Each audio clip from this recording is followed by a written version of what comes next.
Well, I think it's anyhow time now. Hello, good morning or good afternoon or good evening or good night, depending on where you are joining. And warmly welcome to our first Sincere Talk, Forest and Water. And now you probably can see me. I will sometimes look here to the right because there is where we have the big screen and I can see every one of you. My name is Georg Winkel. I work for the European Forest Institute here in Bonn and I'm moderating this webinar. Why Sincere Talk? Well, Sincere is actually spurring innovations for forest ecosystem services in Europe. It's a project funded by H2020, by the European Commission, with 22 partners coming from research, practice, and combining them very closely. The background is that, as we all know, forests provide many ecosystem services for society, but it's not, provided by free, but there are trade-offs between different forest ecosystem services. So it is an important policy question how to align, on one hand, the objectives of forest owners and forest managers with the demands by society for forest ecosystem services. And this is exactly what Sincere is trying to tackle. And we are doing it in a way that we combine research with practical innovations on the ground and communication. We do this in 11 case studies, 9 of them in Europe, 1 in Russia, and another one in Peru, obviously not in Europe. And in these cases, we try to advance the provision of forest ecosystem services and related functions, such as, for instance, mushrooms, nature-based tourism, funeral forests, an interesting case, or reverse auctions. So we are trying to work with very different instruments and policy approaches and also economic mechanisms to align what forest managers, forest landowners want to do with societal demands for specific ecosystem services. Well, one element of this really close collaboration between research and our practice partners is the idea of organizing sincere talks. So what we did is we discussed specifically amongst our practice partners what is actually a topic they're really interested in receiving information from research, from leading researchers, and the topic of forest and water scored the highest. That was of high interest specifically for our practice partner in Sincere. So now, this is why we organize the Sincere Talks within Sincere, but not only open for Sincere partners, but for everyone that has an interest in the topic. And the talks are jointly organized by IUCN and AFB. Well, about forest and water, I have to say, also within the research community, there's a lot of discussion about what is the relationship. When I studied forestry, it was very clearly presented at that time as being really good. In recent years, I have been reading papers where it was the opposite. And I'm really looking forward to learning much more about this also myself in the next 2 hours. Before we start, I got some instructions to introduce you to the technicalities of the seminar. Actually, I'm not sure if I'm the right person to do this, with my own technical abilities always being a bit limited. But I have a colleague here who can help me in the case I'm not saying the right things. So first of all, I would like to inform you that the webinar is recorded, as you were informed in the webinar link email. And also, if you try to make yourself visible with your webcam, it's not working because you are automatically muted and without camera. But you can, of course, engage with this webinar and with the speakers. And this is not really via the chat, because we have too many participants to enable that, but via the question and answer option you have below in your tool menu there, with question and answers. You can use this at all time throughout the webinar to put your questions, and we will gather the questions and either read them to the speakers after the presentations, or we will even give you the voice and the video to formulate the question by yourself. We will do this for you.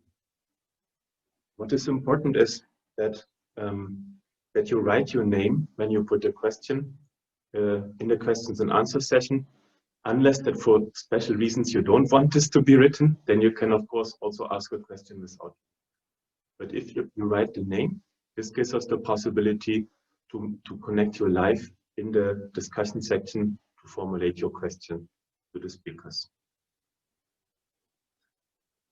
Well, Before we start this, we do some technical training for ourselves, and we are curious to know from you, how much do you actually know about the link between forest and water?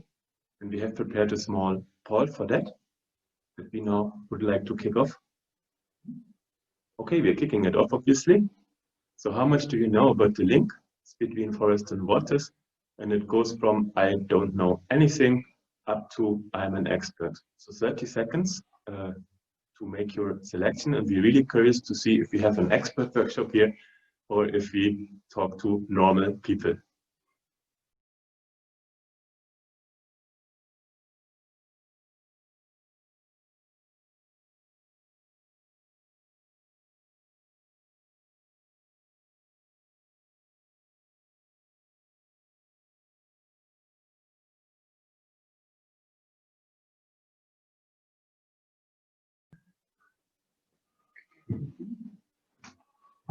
What do you want out of it?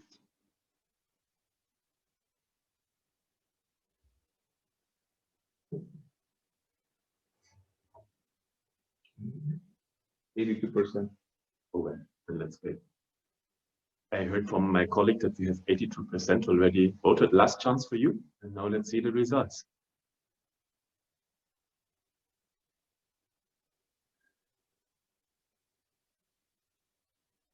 Okay, that would have been also my category. We see that many of you know some aspects of the topic, or at least, for instance, I feel I know some aspects of the topic. There are some experts also in the room, so speakers, be prepared for tricky questions. But there are obviously also people that know a little. Well, it's a nice diversity of perspectives. And I hope when we repeat this poll at the very end of the webinar, that we will even see a lot of learning progress, and hopefully not the opposite. Well, with that, I would like to move on to the substance part of the webinar. And there are two parts, or two big questions we have been asking our speakers. First, how does forest management actually affect hydrological services? So what is basically the connection between forest and forest management and the water cycle? And secondly, how forest management can form the basis of a payment for environmental or ecosystem services scheme. As these questions are actually quite different, we have invited two keynote speakers to tackle them. The first one is Meine van Noordwijk, who is actually already advanced, not only in his research, but also in the time of the day, because he's connected from Indonesia. Welcome, Meine. He is chief scientist at the World Agroforestry Center, ICRAF, based in Bogor, Indonesia, and he's also a part-time professor in his birth country in Wageningen, at Wageningen University, an ecologist born in the Netherlands who lived close to different rivers. That was interesting that you sent me the rivers, the Rhine, the Nile, and currently the Prantas in East Java. And his interests are very broad. They range from roots in the soil to global sustainability, global sustainability, which is a special term. Perhaps he will say something about that later. And his very first scientific publication was on dragonflies, the most recent one on changing the game, which to me shows some evolution throughout your research career, Meine. Hello, Meine. Then we have Sven, Sven Hunde. He is a principal scientist and economist at the European Forest Institute in the Mediterranean facility in Barcelona. He's working during his time at CIFR and now at EFI. He has been focusing several years on this major challenge we all work on in Cincia, of how to basically pay for environmental services that are not covered by the existing, or no, I'm not an economist, market relations through payment systems already. I didn't learn much about the rivers where he lived, but at least he told me that he has been living inter alia in Rio de Janeiro, which sounds like a river for me. Well, the time is now. Before we kick this off with a presentation by Meine, to try a second part, and we want to know from you, how would you characterize actually the link between forest and water? Let's kick off the second part. Well, this one goes quickly. I guess we can do this in 10 seconds.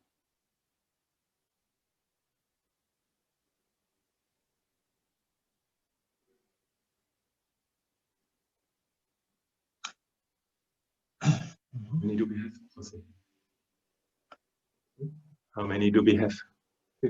60%. Okay, last chance. Voila, let's show the results.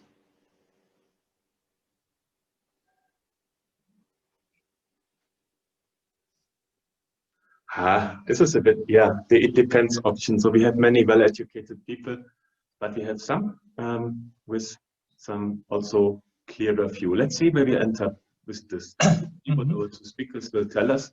I am a bit concerned that probably we end up with 100% in the third category, but let's see for that.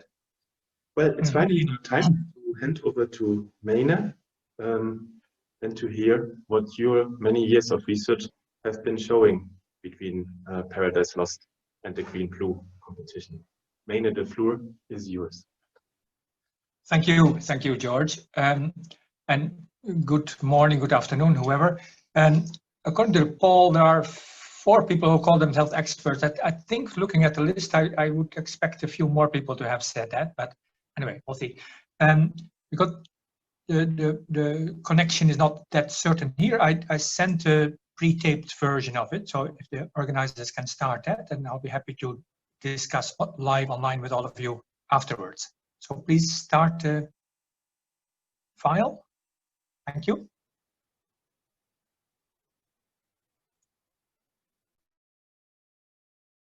Good morning, or whatever time of day it is where you attend this seminar. My name is Meine van Noordwijk. I live in Indonesia, work for World Agroforestry ICRAF. I'm connected with Wageningen University and the Tropical Agroforestry Group at University here in Malang.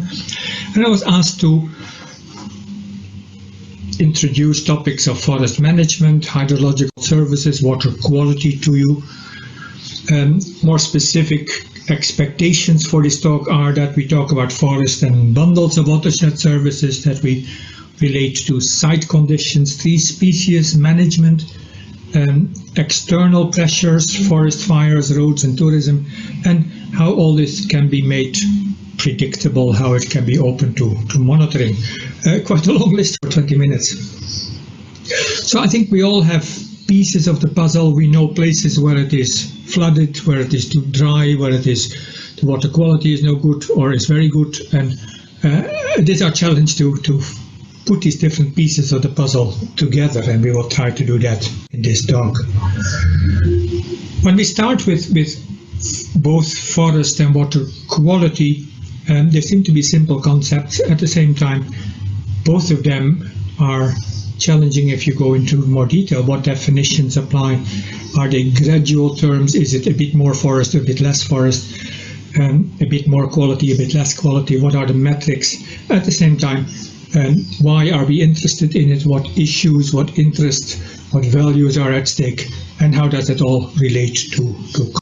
Of course, if we start with clean water, we can say clean water occurs in some parts of the world. We can associate with climate, with geology, with topography, soils and vegetation. It's not easy to attribute, is it because of the forest or is it because of the soils and the climate that made the forest grow in the first place.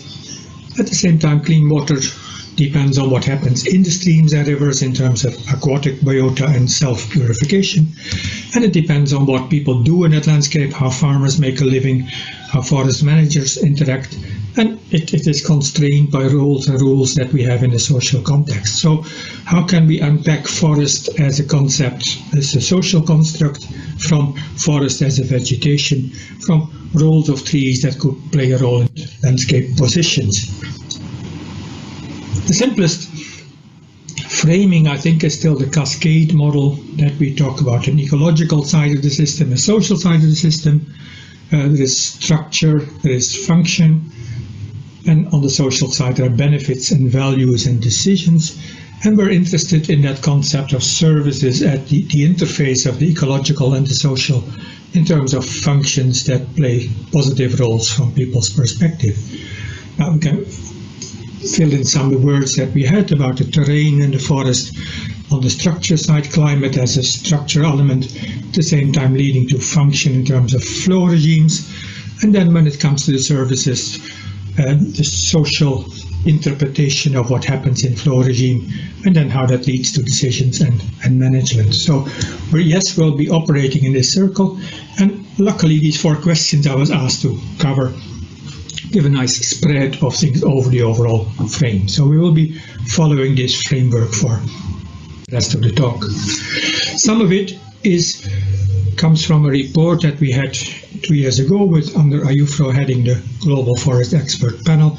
We reviewed the literature on forest and water on a changing planet, explicitly staying out of water quality issues in many cases and focusing on the flow regimes as the main thing that we can understand and can relate to climate and within that we realized that there are in the general public perspective very simple views yet that no forest, no water, paradise lost, everything about forest is good about everything about water, and planting trees helps solve all problems.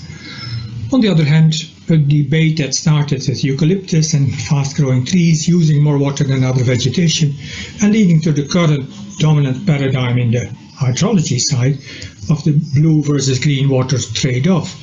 You can have more trees, but that means less water available in the river, and tree planting will have a cost in terms of the other downstream uses in that landscape. Now, so the clash between the technical understanding on the right-hand side and the public wishes and desires on the left-hand side is partly filled in by the current shift to what we call the full hydrological cycle paradigm, when we realize that, yes, trees use water, bring it to the atmosphere, but that doesn't mean it gets lost. There are positive effects through rainfall and recycling, and it depends on what type of tree it is before we can give a nuanced answer.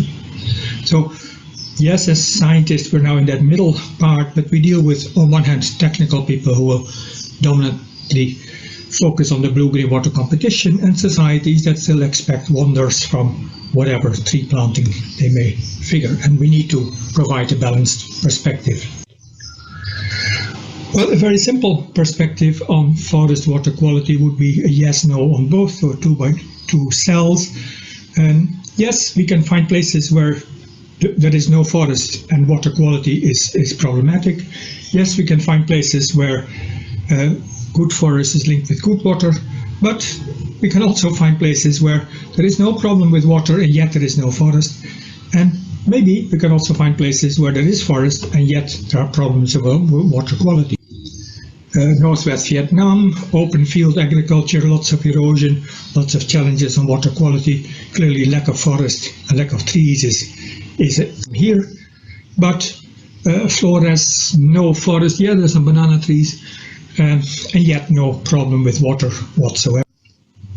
And here an interesting example. The forest is there, the water is there, but are people able to benefit from it? Are the children able to play in the clean water that they want? Maybe the engineering didn't function at this point in time. So even with good forest and good quality, it doesn't mean that the services are provided to the people who want at the time that they want it. So we need to go beyond the theory of place, so where is forest good and water quality good, and go into theory of change. How are things changing? How are landscapes changing? How is hydrological function changing? And what are stakeholders and what are their expectations? And doing that is around scale, and it's the famous Escher fish scales.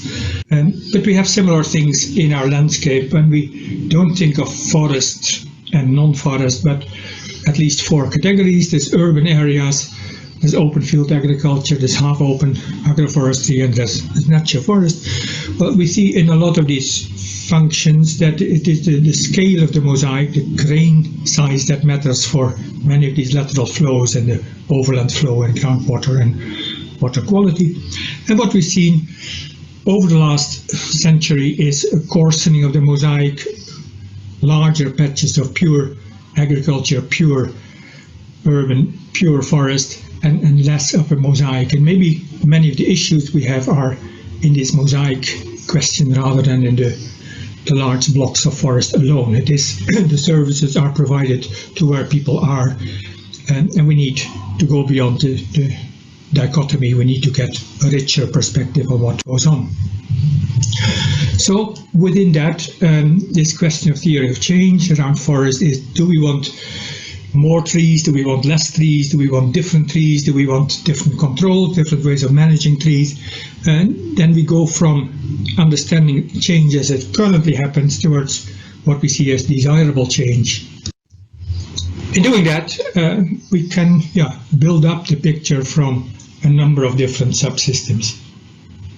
On one hand, we have climate interacting with vegetation, the land surface interface, where we have water vapor coming in, becoming clouds, becoming rainfall, part intercepted on the canopy, part evaporating straight away, part evaporating later on. And the way the radiation brings in energy is cooled by the process of evaporation on plant surfaces, and we see a link between productivity and the capture of carbon and the way water can be used. Now, within that, we can say, well, there are many types of trees and many types of forests, and important properties are, first of all, in the leaf area index. How much is there a leaf area index of 7 or 8, a dense canopy that intercepts a lot of water, or is it a sparse canopy, half open? And interesting things about to what extent is evapotranspiration not only returning moisture to the atmosphere that can become rainfall again after 7-8 days, but are biological particles playing a role in triggering rainfall, and is vegetation not playing a role in the transfer from atmospheric moisture to rainfall? That's a frontier of current science. In terms of data, the overall framing of a water balance is that the river flow, surface groundwater flow, in whatever means, is based on the precipitation minus what is used in evapotranspiration. And there have been a lot of efforts to understand places in terms of, is the rainfall more than the potential evapotranspiration, then whatever rainfalls will come into the river, but how much river flow is there before evapotranspiration demands are met. There have been different ways of compiling data, different ways of treating them, but in the largest data set so far, there is a consistent difference between forest and more open vegetation, but the difference is smaller than many people might think. Here we see for natural ecosystems, they operate around that potential and actual evapotranspiration being very similar. If we look at where forest points are, they operate at roughly 80% of the potential evapotranspiration, whereas grass and crops might operate at 60%. But whether it is forest or other land cover, you'll find 30 to 35% of the rainfall back into river flow. And forests tend to occur on wetter places than other vegetation. So when we associate rivers and forests, it is because they're associated with places with higher rainfall. And the question, to what extent the forest is the cause or the effect is an open one. So the difference between forest and non-forest has been estimated around 200 millimeters of river flow, which can be considerable in drier climates, is a lower relative contribution in wetter climates. That brings us then to the next step in the process. If beyond the canopy we get the soil involved, what part of rainfall can infiltrate, what part is overland flow, and what can part seep to the river quickly through the soil, and what is groundwater recharge. Well, that is, of course, primarily determined by what type of soil it is, and on what type of soil do we find forest. In Europe is certainly a non-random question, with all the best soils being used for agriculture, and forest being left on the rocky and the sandy and the poor sites by and large. So where we currently find forest, we have a different soil than where we currently find non-forest. But there is a lot of understanding of how it depends on these different properties of trees, in terms of litter, in terms of surface properties, in terms of roots, in terms of interacting with the soil structure. Now, one relevant aspect that we recently published is the root system of the trees in terms of soil protection, protection from landslides. And yes, there are consistent differences between trees in terms of how many deep roots they make, how many shallow roots they make. And the simple version is that diversity of trees is probably the best guarantee for protecting of slopes against landslides and slope instability, because you're likely to have at least some trees that have deep roots and some trees that have superficial roots, and you probably need both for the function to be there. Well, we also see here that trees in forest or agroforestry, by supporting higher soil carbon levels, do play a role in increasing the buffering. A recent study for Sulawesi found the effect maybe to about 50 millimeters of water, available water capacity, that can be influenced by organic matter in forest versus other soils. And that plays a role in making the forest system and the tree-based system a little more buffered than the old system. Well, then we've sort of understood what happens when water gets to the surface of the soil, but then it becomes a matter of the watershed and how things are linked between quick flows and overland flow and groundwater flow, and what we do with the water, whether we just look at the river as a means of transport. Are we interested in the hydropower? Are we interested in the drinking water? Are we using the water for irrigation and bringing it back in our agricultural systems?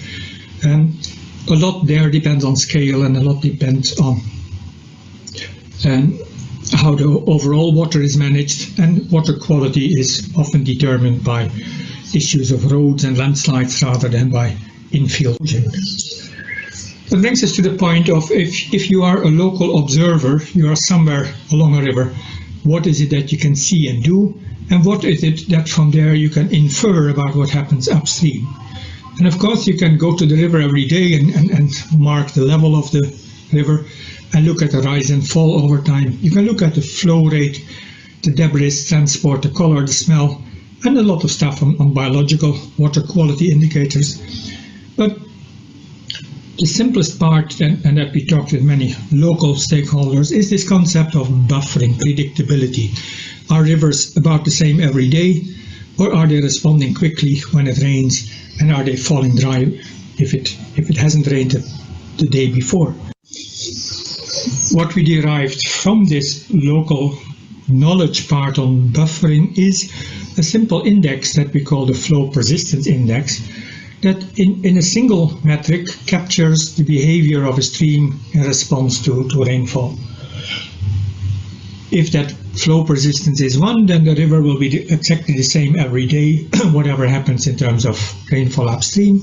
If the flow persistence is 0, then the river is purely the direct response to rainfall without anything in between.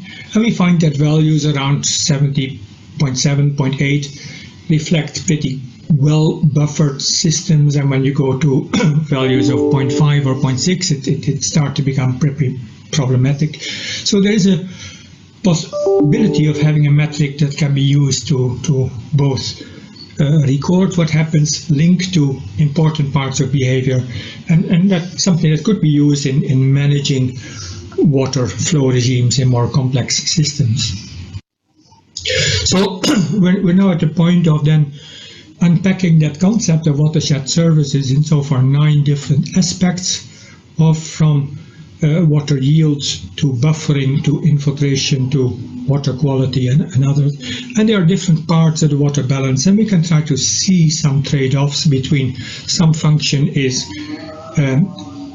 dependent on forest and others is dependent on it in different ways.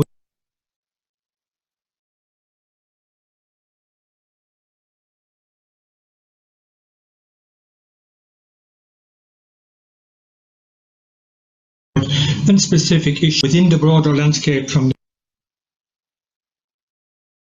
between these issues depend on where we are within the broader landscape, from the mountain tops to the mid-slope to the lowland part, and specific issues around forest management need to be contextualized along these overall gradients.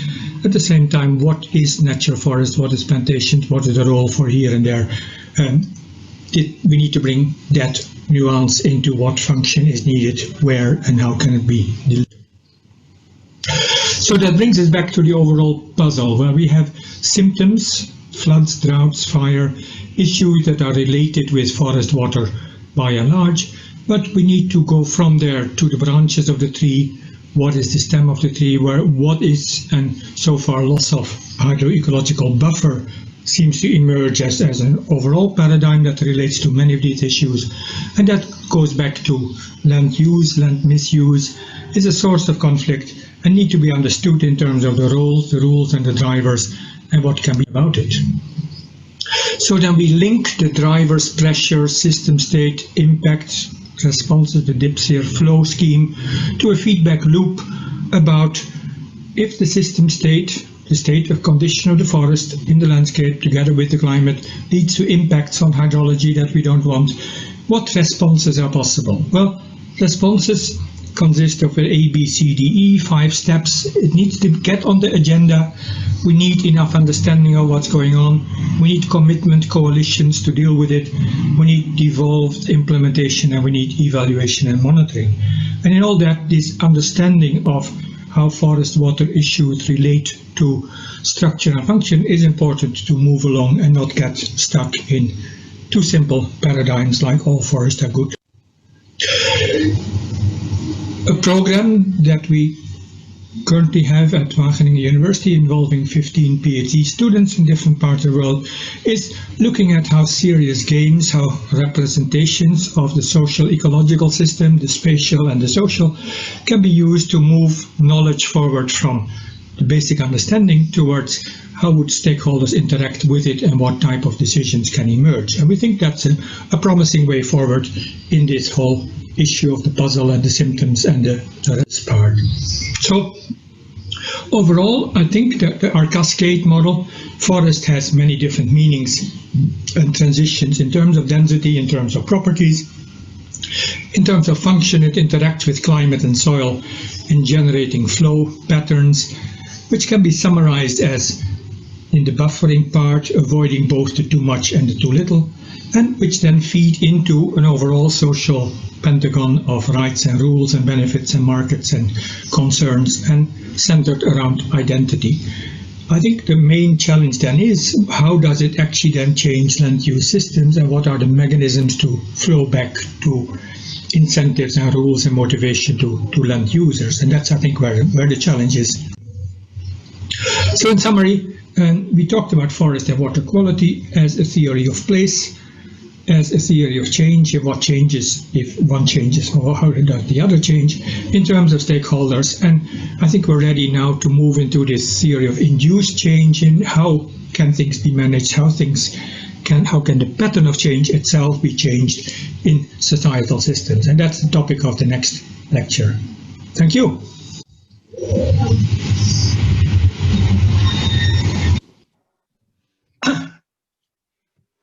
Yeah, so there are some references in the file if people want to follow up on detail. Thank you. Thank you, Meine. And once more, if you have been wondering why there are two Meines, we recorded this talk to be sure that there's no problem with the internet connection from the other side of the planet to here.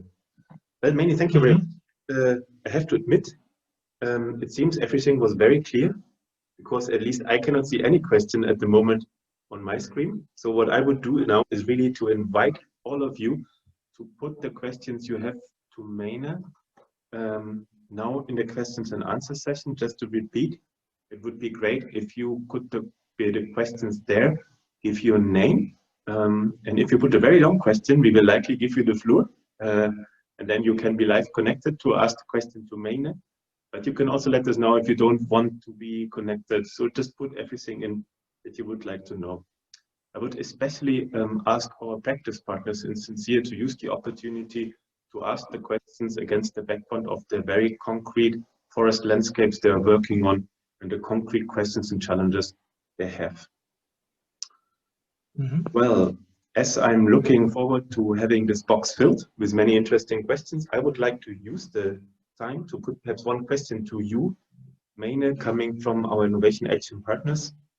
And I think you have answered them already, but I will put it very simply, and then I guess you will say a complicated answer. Can we assume that forests are generally good also for preventing flooding in rivers? Mm-hmm. Well, that is an important one, and there has been a lot of debate about it. That is a point where maybe 20 years ago, people started challenging the general belief that forests protect from floods. Where is the evidence? How good is the evidence? And then it sort of, the balance slipped to the other side, that there actually is no, well, there is a lot of evidence as very small scale catchment with small floods. There is less and less evidence at the scales that matter more and more in larger areas. And that was part of this paradigm shift from everything is good towards, hey, we need to understand more. My own sense is, and that is where that flow persistence things come in.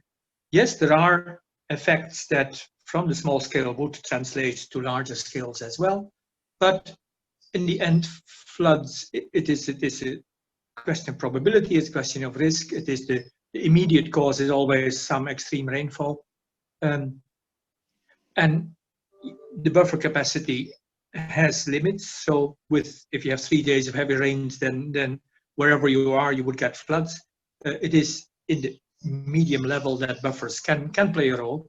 And I think with that flow persistence metric, we can run scenarios, we can link it with climate variability predictions. And then, yes, we see there is a real and measurable, predictable reduction of flood risk if we can bring up that flow persistence from 0.5 in an open agriculture system to 0.7, 0.75 that we may get in a forested part.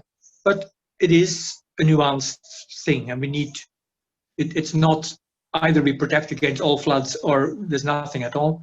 There is a measurable, quantifiable effect, but it is quite subtle, and not all forests have it. Depends on the substrate, depends on whether you actually can have infiltration. And if it's pure rock, then with or without trees, the buffer will be very small.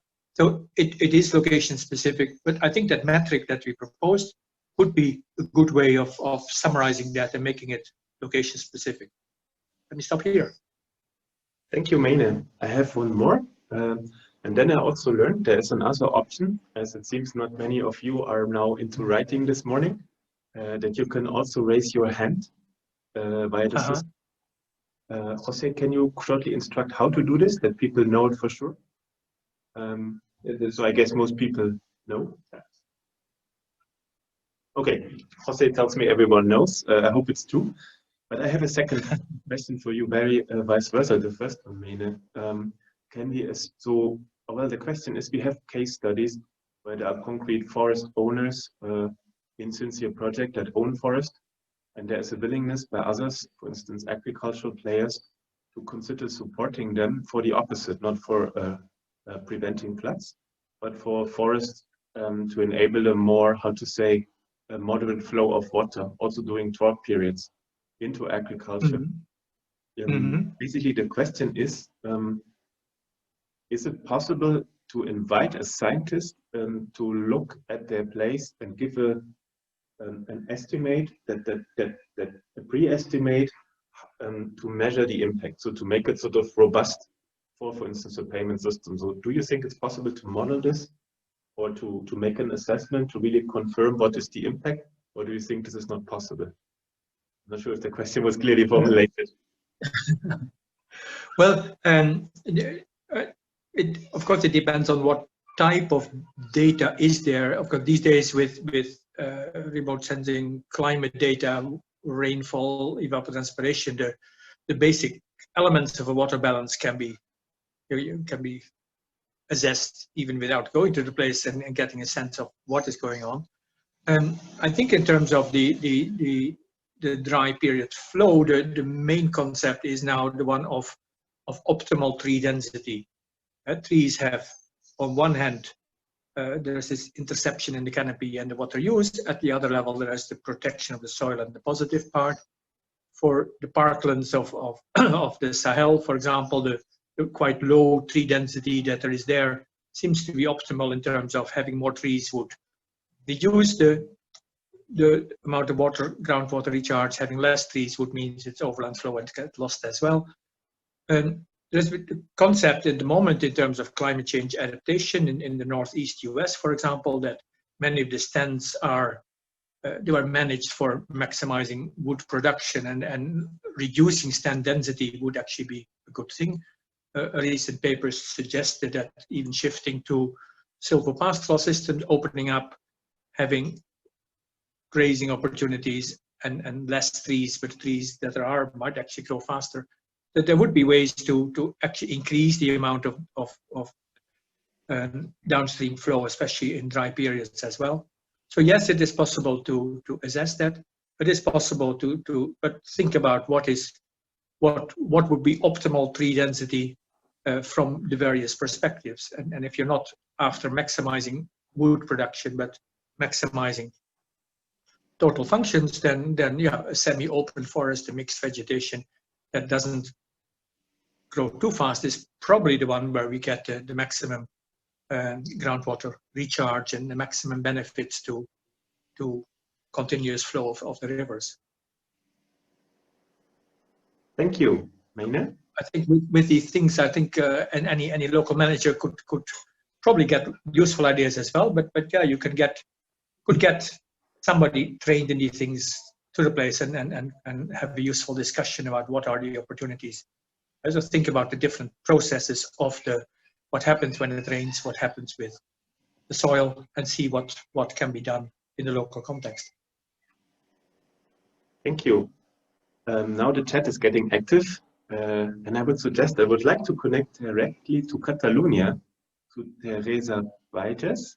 She put 2 questions, and she's one of our case studies where this issue is really important of the forest-water nexus.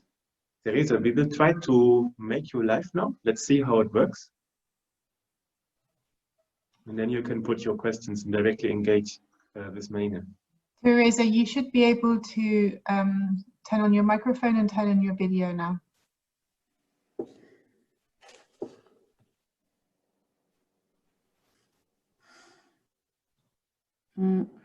Okay. Yes, we hear you. Optimist. Do you hear me? Yes, we Hi. do. Now I see nothing. No. Oh yeah, I see you. Well, no, should I Yes. ask Put my all questions you have, Teresa. I have many questions to mine, but Well. but there were so many ideas in his presentation, so I'm still digesting them. So, and I just the first 2 things that came to my mind were just to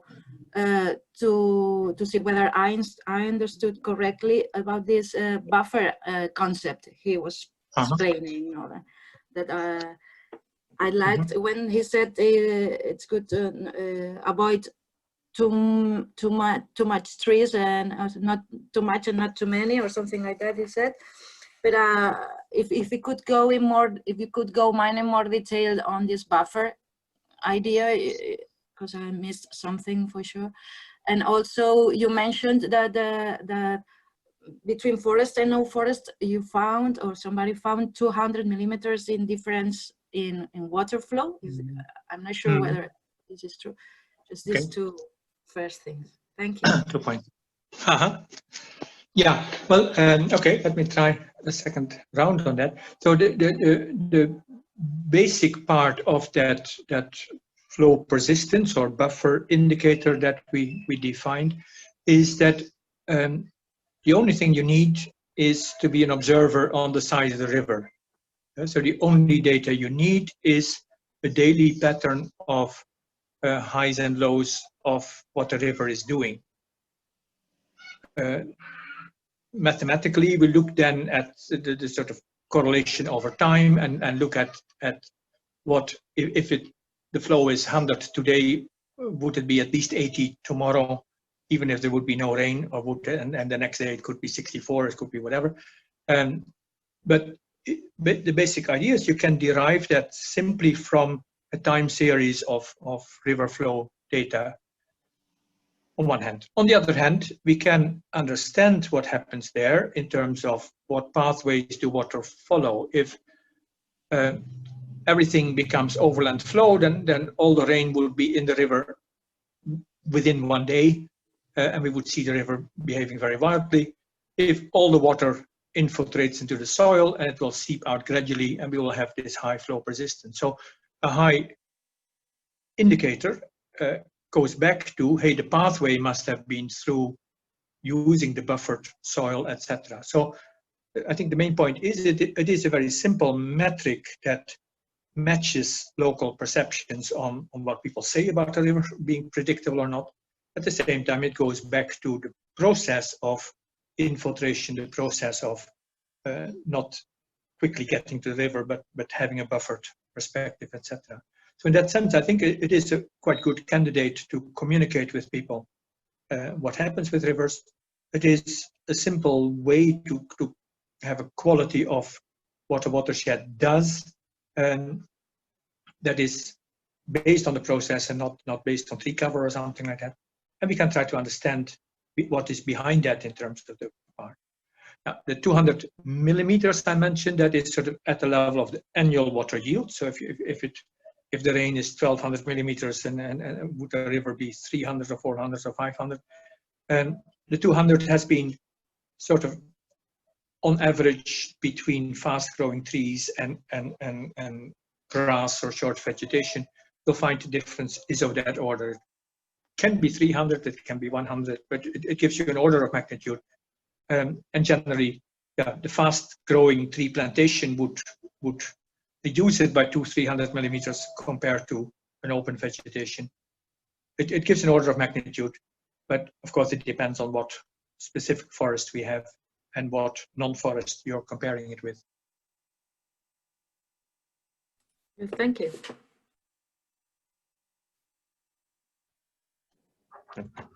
Thank you. I hope you can hear me again. Thank you very much.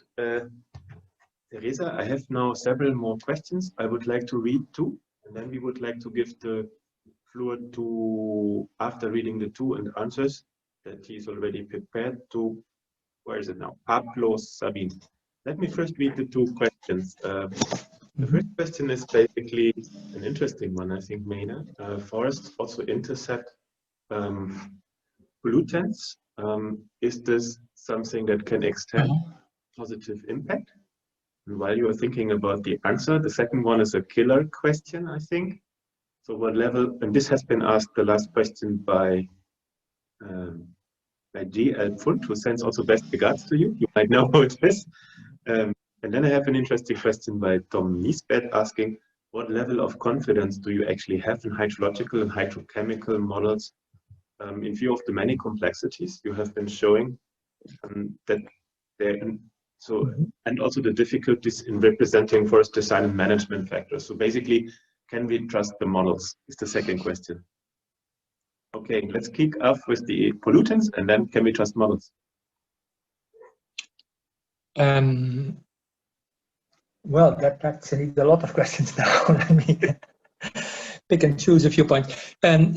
Yeah, so it is, I mean, of course, forest captures nitrogen and dust and other things from the atmosphere. So in the discussion on the acid rain and the ammonia deposition, we've seen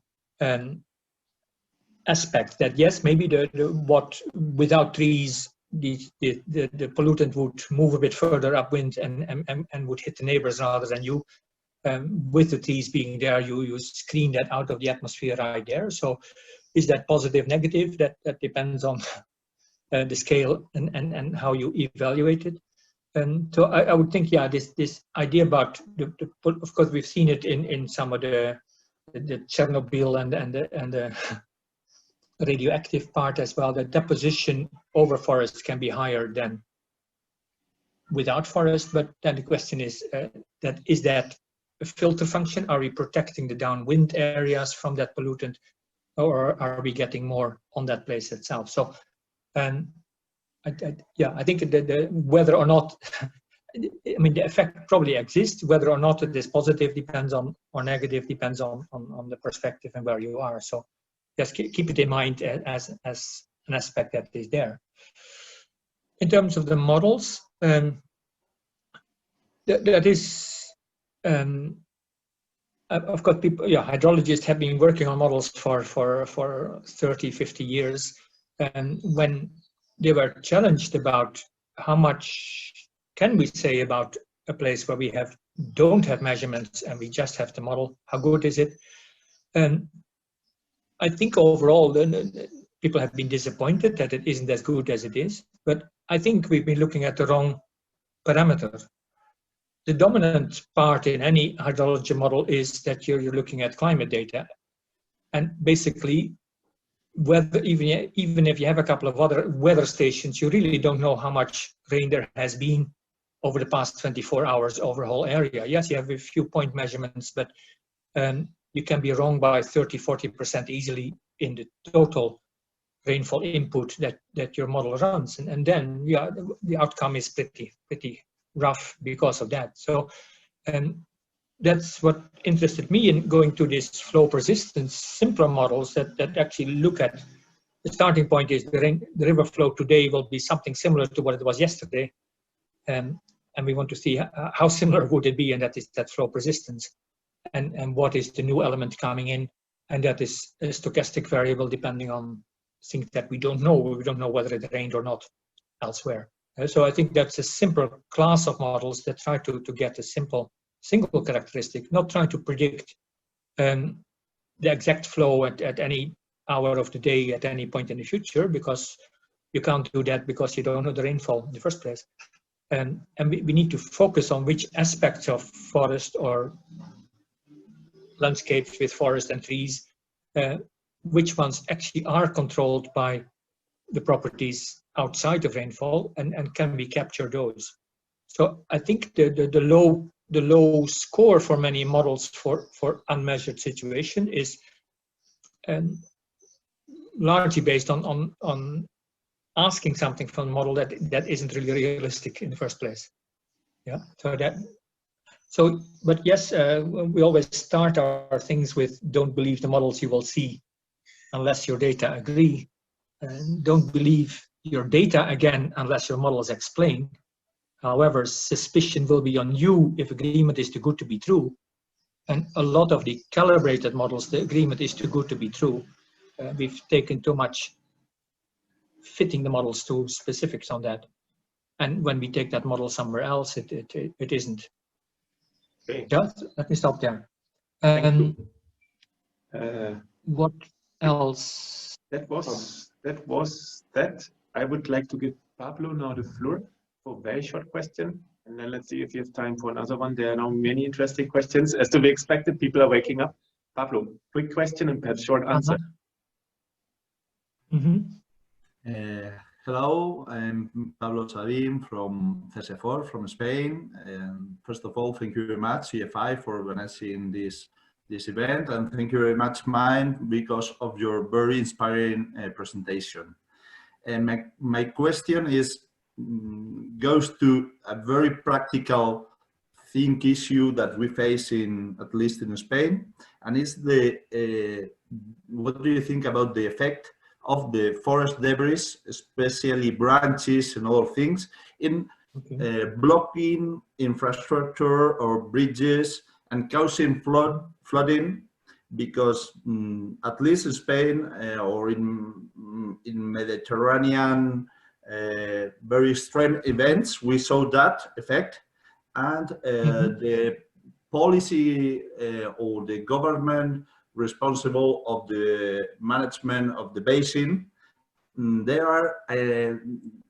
have a perception against these plantations in middle and lower sections of the rivers, middle of lower areas of the rivers, and especially against poplar plantation because of this effect of the branches blocking bridges and other infrastructure.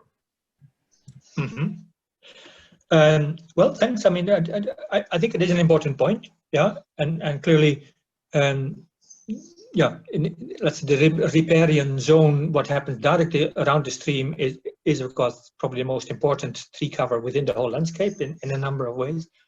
But yes, without fire cleaning up branches and without and things coming in, you do get blocking of stream and then building up pressure and then sort of the worst flash floods type of setting is often that you had a temporary dam and that suddenly breaks and then the whole thing comes down. So what type of trees are in the riparian zone, and again that's where a number of trees with deeper root systems on river banks would provide more resistance to that part, and well, at least in Southeast Asia we know specific type of trees that actually do very well under those conditions, and keeping them can help that filter function out there. But ultimately it is a matter of build-up of that debris in the landscape as a whole, and then you go back to issues around fire management and how much do we do out there. So I think you're on the right track, try to analyze it, and I think some pretty simple logic can help you make progress on that front. Thank you very much. I'm pushing a bit because I have a last one that I want to quickly read, and then we have to really finalize this first part of our webinar. An interesting one by Harald Mauser, working for FE in Brussels. He's asking about the purification effect of forest soils on the groundwater flow. Not only purification from the atmosphere, but from the polluted water itself, possibly from agricultural fields in the catchment. Is this something you can deal with? Yeah, well, I think in terms of capturing overland flow and sediment load, riparian zones have been quite effective. If it is about nitrogen and things in groundwater, then the effects generally are quite small, and you need a lot of nitrogen-starved forest to actually take out the amount of nitrogen that we get from some of our agricultural soils. So the effect exists, but I think the total quantities that can be captured are generally quite small, and you need a lot of nitrogen demand to make up for the amount of nitrogen that comes from some of our agricultural soils. Okay, thank you, Meine. I mean, you also have access to the question and answer session. If you want, during the coffee break, you can respond directly via the text to some of the questions and answers. We now have to, we have a last poll. We want to know that if after the presentation that Meine has been giving, if now the knowledge base about the link has changed. Jose, can you kick off the poll? Let's see what our participants think. The first one. Mm-hmm.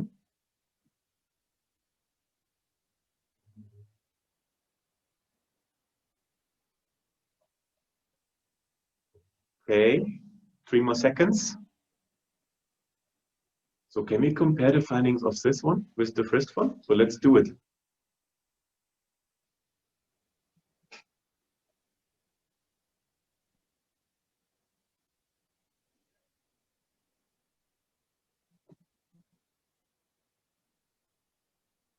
Okay.